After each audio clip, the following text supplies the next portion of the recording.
Deixa eu fechar essa porta aqui.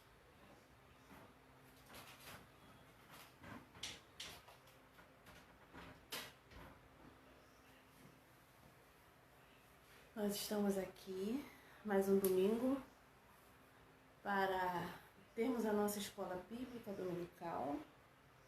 E o tema de hoje, da nossa lição, é Ainda Não É o Fim. Um tema bem promissor do nosso estudo dessa manhã. Antes de nós começarmos o nosso estudo, eu gostaria de parabenizar todos os avós, que hoje é o dia dos avós, né? Dia 26 de julho de 2020. Dia 26 de julho nós comemoramos o dia dos avós.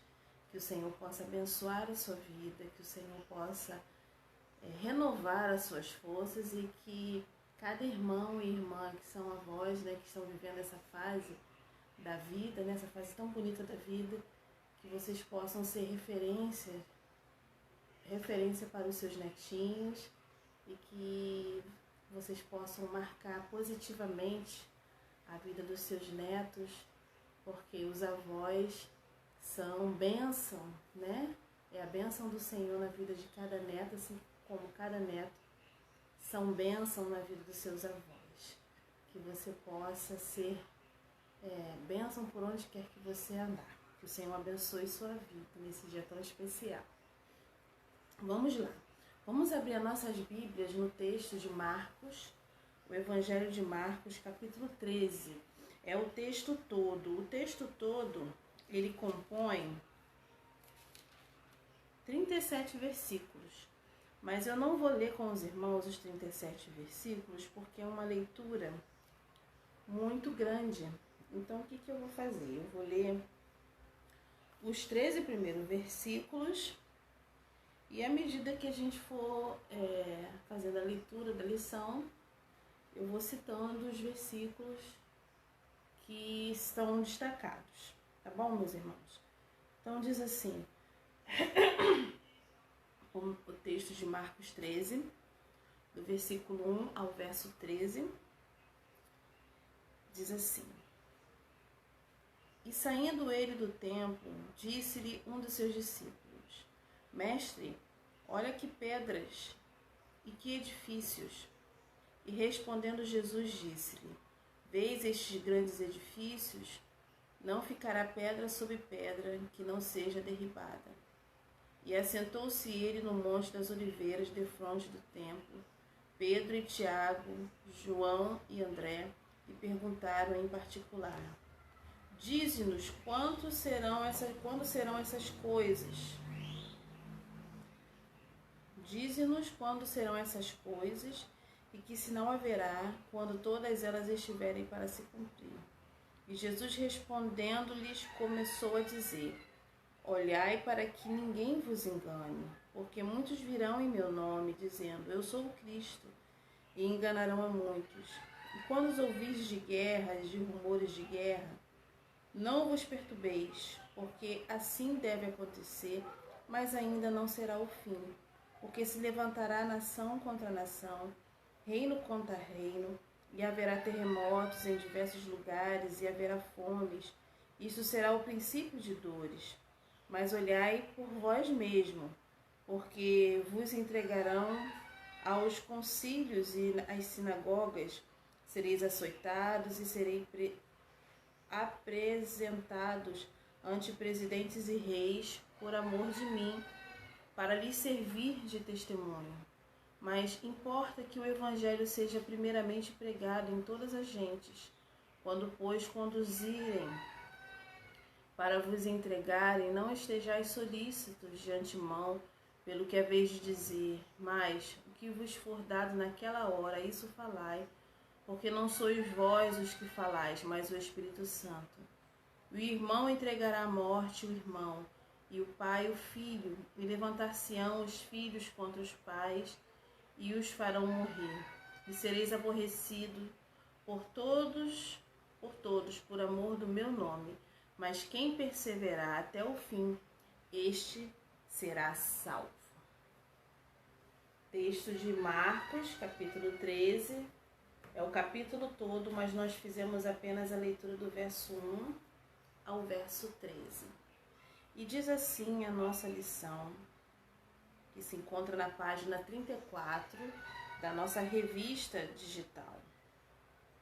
Ainda não é o fim. O assunto do capítulo 13 do Evangelho de Marcos, a iminente queda do templo, a volta de Jesus e o fim do mundo, tem os seus equivalentes em Mateus capítulo 24 e 25 e Lucas 21. Jesus, ao sair do templo, ouviu de seus discípulos exaltar a arquitetura daquela grande construção. Este templo não foi o primeiro que o rei Salomão construiu no século X a.C., e que mais tarde foi destruído pelo Império Babilônico no século VI a.C. Nos dias de Jesus, o que temos é o segundo templo, que foi reconstruído no período persa, final do século VI a.C., e remodelado por Herodes o Grande, final do século I a.C. A beleza do templo de Jerusalém era inquestionável. Ao ouvir os elogios de seus discípulos a respeito da maravilhosa construção, Jesus, para a surpresa de todos, imediatamente prediz um julgamento implacável sobre aquela casa de culto.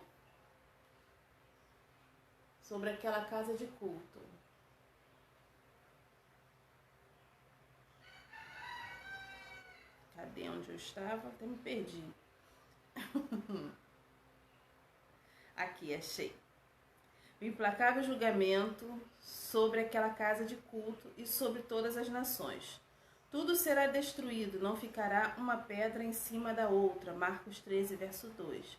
Ao profetizar dessa maneira, Jesus se alinha aos profetas do Antigo Testamento, que também vaticinaram os seus dias contra a nação de Israel. Nós temos isso registrado, né? Miqueias 3:12, Jeremias 26:18 e o capítulo 9 de Jeremias, que é verso 11.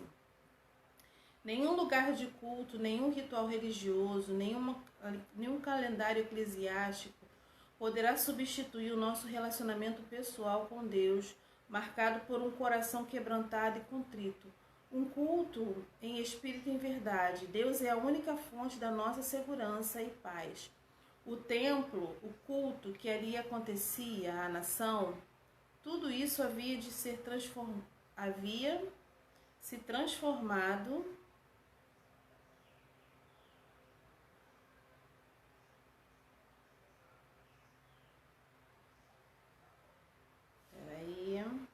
saiu do lugar aqui.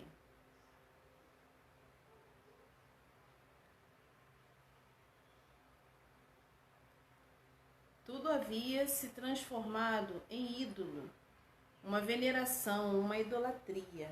Precisamos tomar cuidado para que o mesmo não aconteça conosco. Os meios não podem se transformar no fim. O fim é Deus, o alvo é Ele. Os discípulos ficaram tão impressionados com a palavra profética de Jesus que lhe fizeram várias perguntas. Quando comparamos o texto de Marcos 13, de 3 a 4, com Mateus 24, versículo 3, descobrimos pelo menos 3 perguntas. Quando será a destruição do templo? Quando será a destruição do templo? Quando será a sua vinda com poder e glória? Quando será o fim do mundo? As respostas de Jesus a essas perguntas requerem cuidado especial, pois elas se encontram entrelaçadas, tecidas e juntas. Os eventos mencionados neste texto parecem um só, pertos um do outro, mas são como montanhas em perspectivas do horizonte distante. A sensação é que elas estão próximas, quando na verdade estão distantes. Jesus está chegando ao final de seu ministério aqui na Terra. Estamos em seus últimos dias. Há uma tensão espiritual e política. Os líderes judeus estão ao encalço de Jesus. Querem prendê-lo e matá-lo. O Império Romano domina com mão de ferro a Palestina. Qualquer tentativa por parte dos judeus contra Roma teria uma resposta implacável. Jesus faz a leitura correta de todo o drama político e religioso de seus dias.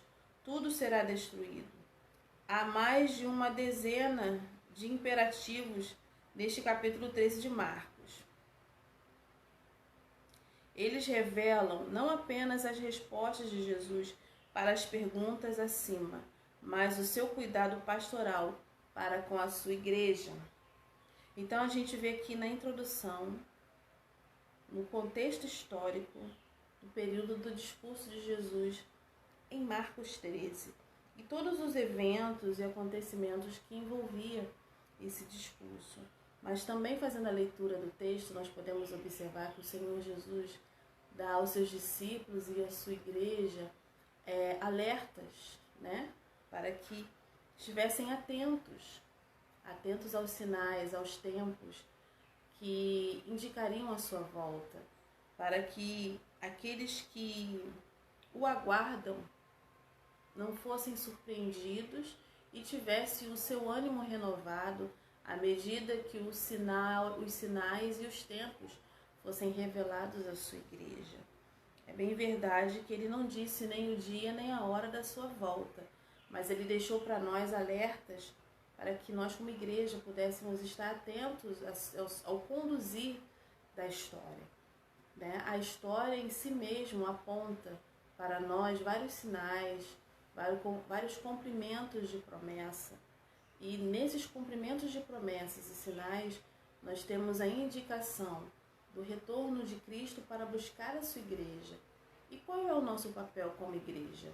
Nos permanecermos fiéis ao seu nome, vivermos a sua palavra, vivermos o seu evangelho, estarmos disponíveis para ele, né, enquanto servos, para realizarmos a sua obra, seja onde quer que formos, e entendermos, né, como o autor coloca aqui, ele destaca bem a palavra de Jesus acerca do templo de Jerusalém, que foi destruído no ano 70 pelo imperador Tito, né, pelo comandante Tito.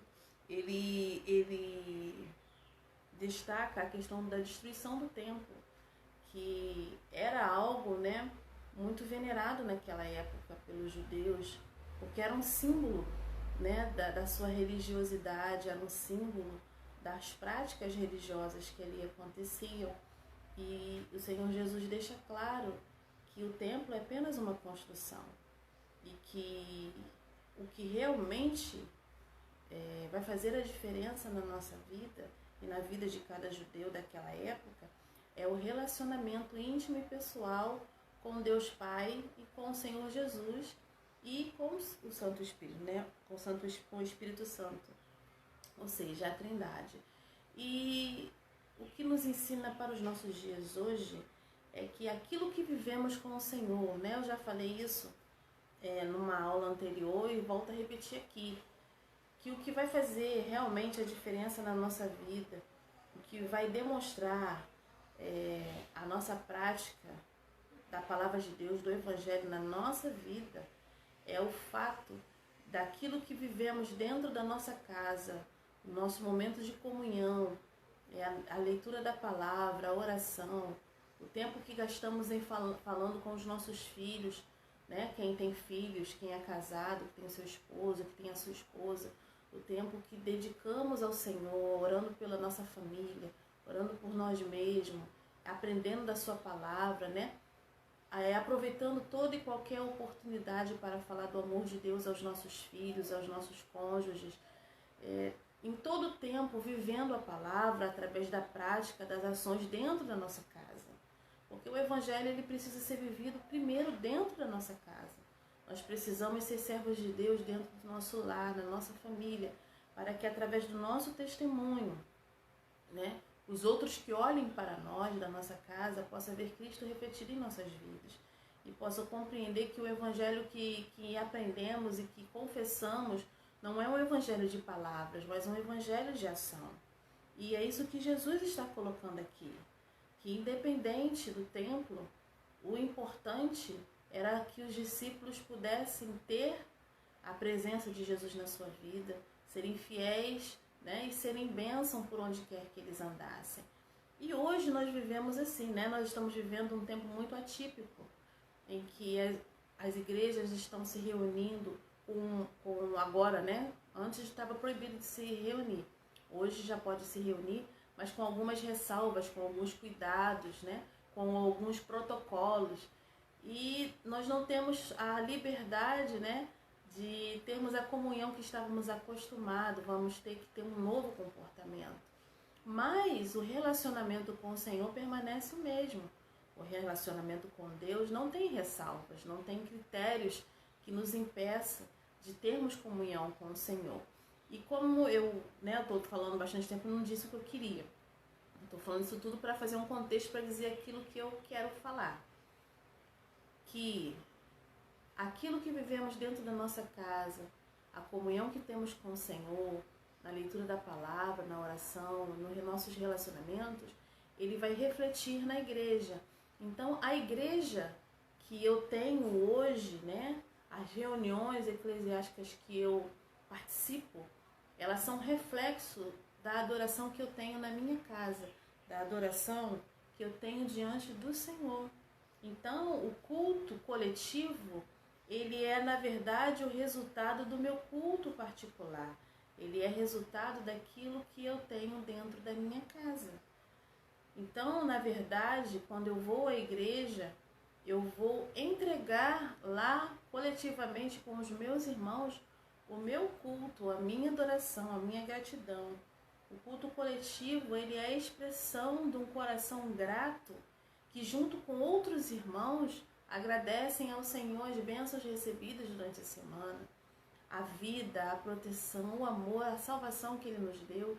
E através do culto coletivo nós declaramos para outras pessoas que olham para nós, que ainda não tiveram essa consciência, né, de adorar ao Senhor, que ainda não compreenderam a palavra do Evangelho, que não entenderam ainda, né, o amor de Deus. Elas, quando nos veem reunidos no culto, elas são convidadas, né, a participar conosco, elas são tocadas, elas são movidas a buscarem a Deus, porque o próprio Espírito Santo de Deus fala aos corações. Então, o ato de sairmos da nossa casa para irmos à igreja, ele é um ato evangelístico, ele é uma forma de nós convidarmos outras vidas para conhecerem o Deus que nós servimos, adorarem ao Deus que nós adoramos, porque nós somos gratos a Ele por tudo aquilo que Ele fez. Então o templo é um lugar de reunião que reflete aquilo que eu tenho dentro da minha casa com o meu Deus no meu culto particular. E o Senhor Jesus, falando sobre a destruição do templo, Ele ressalta isso. Ele ressalta a comunhão, né, que o templo seria destruído, mas o que iria ficar seria a comunhão que os seus discípulos tinham com ele e até os dias de hoje têm. Esse tempo em que muitos de nós não podemos ir à casa do Senhor, mas podemos estar com o Senhor, dono da casa, na nossa casa, né? O Senhor da bênção, o Senhor da vida. Nada nos impede de adorar o nosso Deus. Que você possa meditar nessa palavra. Primeiro ponto aqui da nossa leitura. Tenham cuidado para que ninguém engane você. Verso 5. Então Jesus começou a ensiná-los e ele disse: tomem cuidado para que ninguém engane vocês. É muito triste ser enganado, mas muita gente tem sido enganada ao longo da história, porque tem acreditado nos sinais de seus dias como sendo os sinais mencionados aqui por Jesus: guerra, rumores de guerra, terremotos e fome. Estes sinais aconteceram e acontecem em diferentes períodos da história. A luz... Nossa, hoje está agitado aqui esse tablet. Está muito sensível essa tela. Espera aí, meus irmãos.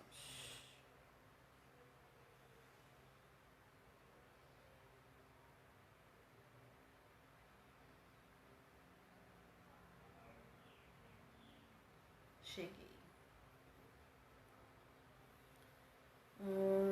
Esses sinais aconteceram e acontecem em diferentes períodos da história. À luz da Bíblia, o período conhecido como os últimos dias teve seu início quando Jesus ascendeu aos céus. Precisamos tomar cuidado para não sermos enganados. É por isso que precisamos conhecer bem a palavra de Deus. Não se precipite em dizer que Jesus vai voltar amanhã só porque hoje houve um tremor de terra ou rumores de guerra. Eu gostaria de ressaltar aqui, o autor, ele quis colocar a questão da importância de nós conhecermos a palavra, conhecermos as suas promessas, para que não fôssemos enganados, por discursos de aproveitadores, de enganadores. Mas é importante ressaltar aqui também que durante todo o período da história, houve muitos terremotos, houve doenças, houve fome, houve guerras, rumores de guerra durante toda a história. Mas nós temos também dentro da palavra de Deus um contexto de fatos e acontecimentos que são únicos e que apontam para a volta de Cristo, E hoje o que nós vivemos, se fala muito na gripe espanhola, na peste negra, tantas outras enfermidades e doenças, ebola, que aconteceram no mundo. Mas a gente também tem que entender que muitas doenças e enfermidades que aconteceram no mundo foi algo localizado, foi algo num grupo de países. E hoje o que nós vivemos é uma pandemia, algo mundial, onde a maioria dos países, grande parte deles, ou se não todos, é uma informação que nós não temos, foi atingida. É algo único. Pelo menos eu não me lembro na história de ter tido, vocês podem colocar aí nos comentários, uma enfermidade que atingisse a todos os países ao mesmo tempo. Existia um grupo de lugares pontuais, que foi manifesto enfermidades terríveis. Mas mundialmente, todos, principalmente os grandes países, é complicado. Onde a humanidade ela não tem uma resolução, embora tenha um avanço tecnológico tão grande. Nós vivemos um avanço da tecnologia como jamais houve. Nós temos cirurgias feitas, realizadas em fetos dentro da barriga da mãe, bebezinhos de meses de gestação, 5 meses, 6 meses, um bebezinho que precisa de uma cirurgia para o conserto de alguma anomalia e a cirurgia é feita dentro do útero, com o bebê lá dentro. Os médicos já conseguem fazer essa cirurgia, A medicina está muito avançada, Antigamente se fazia um corte enorme para uma cirurgia de rins, pedras de rins, e abria-se a pessoa, ou vesícula, tantas outras cirurgias. E hoje a gente sabe, que são apenas pequenos furinhos, e através daqueles furinhos é introduzido um caninho, e através daquele caninho, o médico cirurgião introduz lá uma câmera, bisturis, e ali ele faz a cirurgia e é sugado,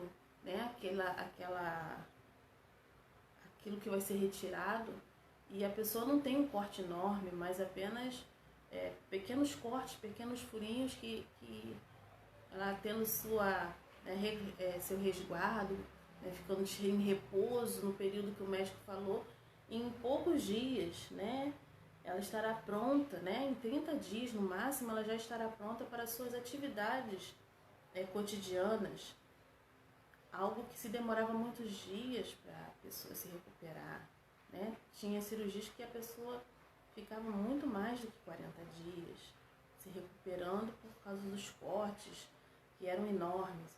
Então, irmãos, a tecnologia avançou muito e hoje nós temos rumores de guerra, Nós temos terremoto, tsunamis, fome mundial, mas aquilo que aponta para o final dos tempos será algo muito marcante, como se nunca tinha ouvido falar. E eu entendo que nos dias que nós estamos vivendo hoje, são dias muito marcantes, são situações diferentes de tudo que vimos. E não sou eu que estou dizendo para os irmãos, são os jornais, são os especialistas, são pessoas que são estudadas, que declaram, né, que o que temos vivido hoje não se conhece em nenhum momento da história. Então, são sinais que o Senhor destaca aos nossos olhos para que estejamos atentos. E eu creio, né, que depois de 2020 vai ser um marco na história da humanidade. Que após 2020, a Igreja do Senhor deve estar atenta, os servos do Senhor devem estar atentos, a nossa vida de comunhão com o Senhor deve estar em dia, né? A gente gosta de falar isso, deve estar em dia.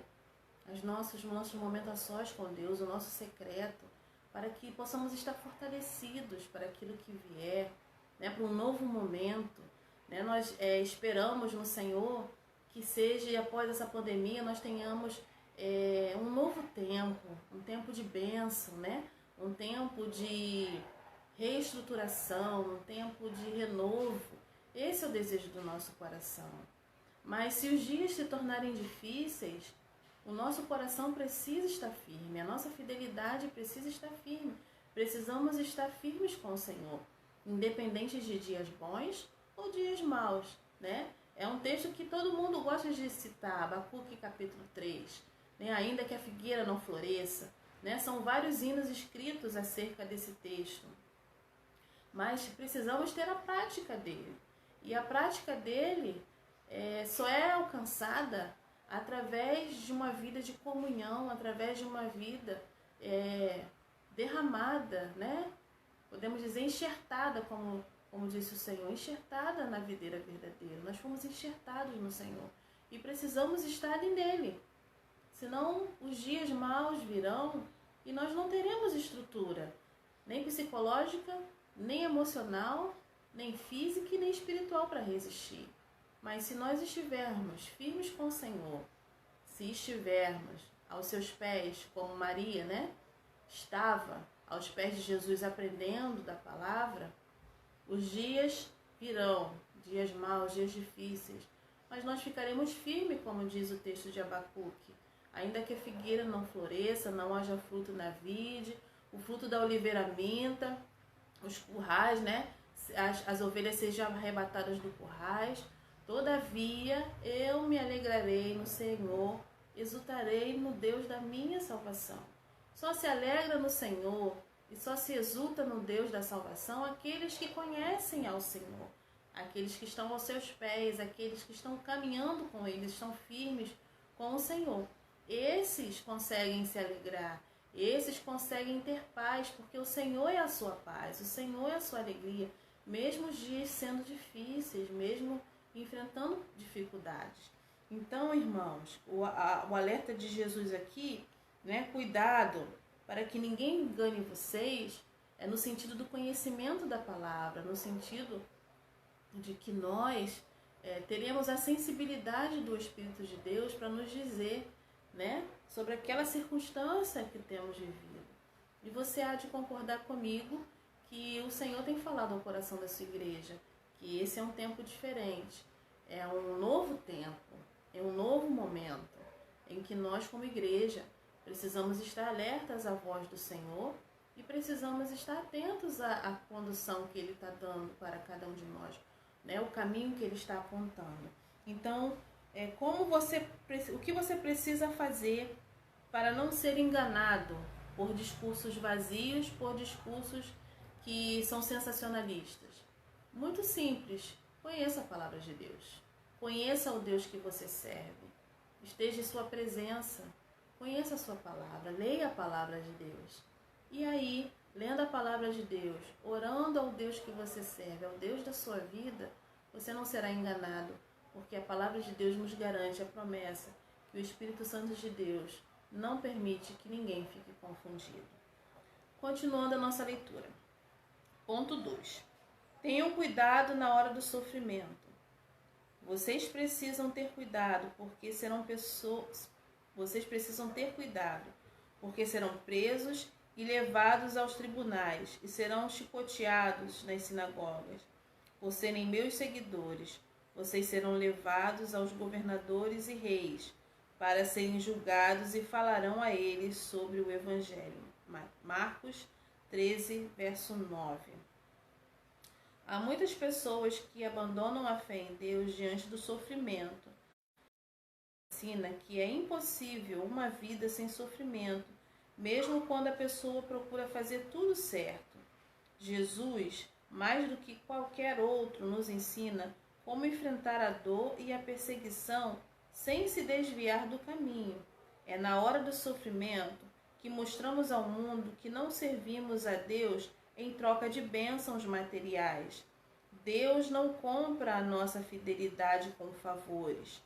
Caso fosse assim, nossa relação com Ele, o seu Pai e o nosso Pai, perseverança na fé, na adversidade, é o que se espera de seus seguidores.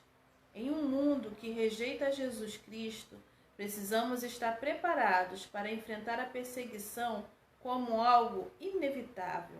A melhor maneira de fazê-lo é vivermos cheios do Espírito Santo. Por isso, Jesus nos diz: não se preocupem com a hora da perseguição chegar. Digam o que Deus lhe der para dizer. As palavras que disserem não serão de vocês mesmos, mas virão do Espírito Santo. Marcos 13, verso 11. Ele nos capacita quanto ao que falar e quanto ao que fazer. Acabei de falar sobre isso, né? Então, para nós chegarmos a esse ponto aqui, de não temer a hora do sofrimento, para termos essa certeza dentro de nós, é necessário conhecermos o Deus a quem servimos. É necessário estar com Ele, entendendo, né, que o sofrimento e a perseguição, eles são inevitáveis. As lutas, elas são inevitáveis. As ações são inevitáveis. Mas a nossa reação, o nosso comportamento diante delas revelam a nossa fé, o nível da nossa fé, o nível da nossa comunhão com Deus. Diante da luta é que é revelado através da nossa vida o nosso nível de comunhão, o nosso nível de conhecimento e de confiança depositado no Senhor. Então, que você possa ter uma comunhão com o Senhor, para que quando o dia mal vier, você possa estar firme e as pessoas que olham para você possam ver a sua fé, possam ver Cristo brilhando na sua vida. Ponto 3. Tenham cuidado de aprender e saber o que o texto ensina. Aprendam, pois, a parábola da figueira. Assim também, quando virem acontecer estas coisas, saibam que o tempo está próximo. Marcos 13, verso 28 e 29. Eu vou estar lendo para vocês.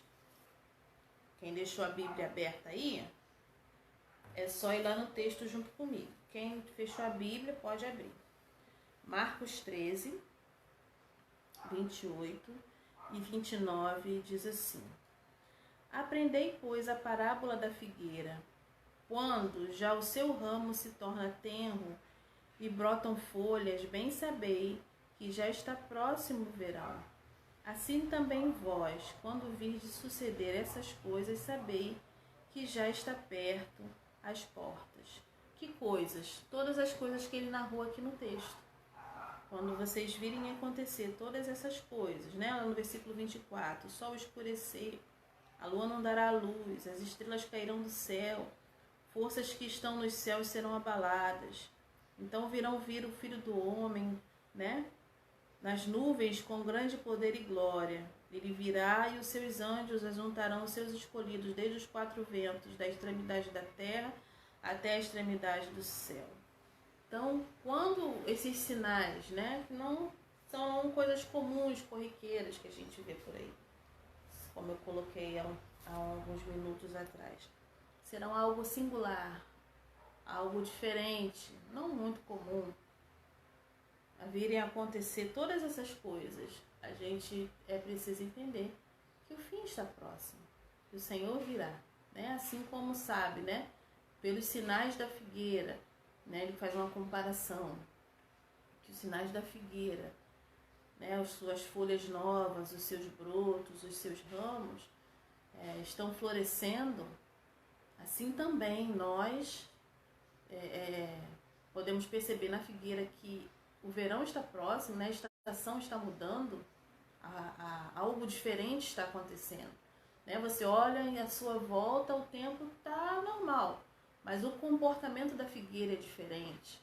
Ela está mudando suas folhas, ela está tendo brotos.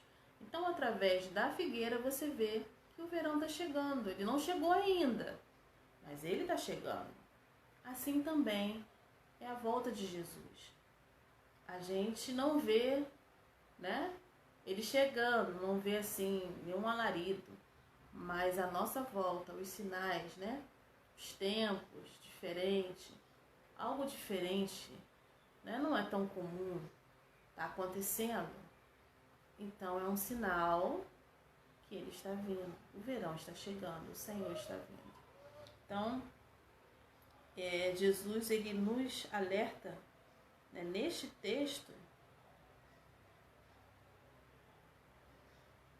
né, no texto que ele ensina, que devemos estar atentos. Eu recomendo a você que você possa ler esses textos depois, né, na parte da tarde, depois que você almoçar, sentar assim no seu sofá, na sua cadeira, você possa pegar o texto de Marcos 13 para ler, Mateus capítulo 24 e 25 e Lucas capítulo 21. Você possa ler, meditar, porque você lendo e meditando, você vai perceber as nuances do texto. E vai ficar muito claro porque eles são textos correlatos, autoexplicativos, em que um vai explicando o outro. E vai ficar muito claro para você acerca dos sinais, né, da vinda do Senhor Jesus. Vamos lá. Continuemos. Nós lemos o ponto 3, agora vamos para o ponto 4, né, nosso último ponto. Tenham cuidado de orar e vigiar. Vigiem e orem, porque vocês não sabem quando chegará o tempo. Vigiem. Marcos 13, 33, 37. Vamos dar uma lidinha? Quem está com a Bíblia aberta aí é só me acompanhar. Marcos 33 ao 37 diz assim. Deixa eu botar aqui para não sair, que essa tela do tablet está muito sensível hoje. Diz assim: olhai, vigiai e orai, porque não sabeis quando chegará o tempo. É como se um homem, partindo para fora da terra, deixasse a sua casa e desse autoridade aos seus servos e a cada um a sua obra, e mandasse ao porteiro que vigiasse. Vigiai, pois, porque não sabeis quando virá o Senhor da casa, se à tarde, se à meia-noite, se ao cantar do galo, se pela manhã, para que, vindo de improviso, não vos ache dormindo. E as coisas que vos digo, digo-as a todos. Vigiai. Então, a recomendação do próprio Jesus é estarmos atentos, vigilantes, atentos à palavra, lendo, observando os acontecimentos da história da humanidade. Porque, irmãos e amigos, né, meus queridos, Deus não perdeu o controle da história, Ele continua no controle dela. E tudo o que acontece, acontece pela sua vontade, pela sua permissão, pelo seu querer. O homem pode, né, espernear, questionar, né, fazer seus discursos, mas no final de tudo, a palavra certa, né, o ponto final da história, vem do Senhor. Ele dá a palavra final. Ele diz o que vai acontecer, né? Então, tenham cuidado de orar. Orando nós falamos com Deus e Deus fala conosco. E vigiar. E diz assim: não há como exagerar no valor de orar e vigiar. A oração é uma das marcas mais importantes na vida daquele que crê em Deus. A oração revela a nossa dependência de Deus e a nossa fé no caráter dele como provedor. Ele é a fonte que supre todas as nossas necessidades. Filipenses 4:19.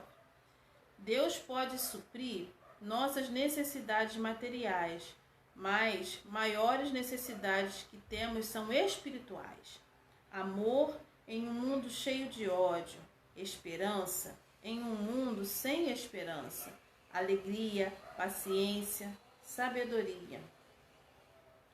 Galatas 5, 22 a 23 e Tiago capítulo 1, verso 2 a 8. Para tanto, é muito importante orar e vigiar. São duas coisas que precisam andar juntas na vida do crente. Elas precisam acontecer em todo o tempo, com perseverança, para que possamos estar de pé na presença do Senhor. Jesus, no dia da sua volta, Lucas 21:36 e Efésios 6:18. Tenhamos cuidado de orar e vigiar a cada dia, como se fosse o último. Que o Senhor possa abençoar a sua vida. Que você possa abrir o seu coração. Que você possa meditar na palavra de Deus e deixar que o próprio Deus fale com você na leitura dessa palavra. Você não deixe para depois, senão você vai esquecer, não é verdade? A gente, quando deixa para depois, a gente esquece. Põe um lembrete aí na sua geladeira, seu armário, põe um bilhetinho para você mesmo. Para que você possa ler esses textos que eu estou recomendando para você. Marcos capítulo 13, Evangelho de Marcos capítulo 13, Evangelho de Mateus capítulo 24 e 25 e Lucas capítulo 21.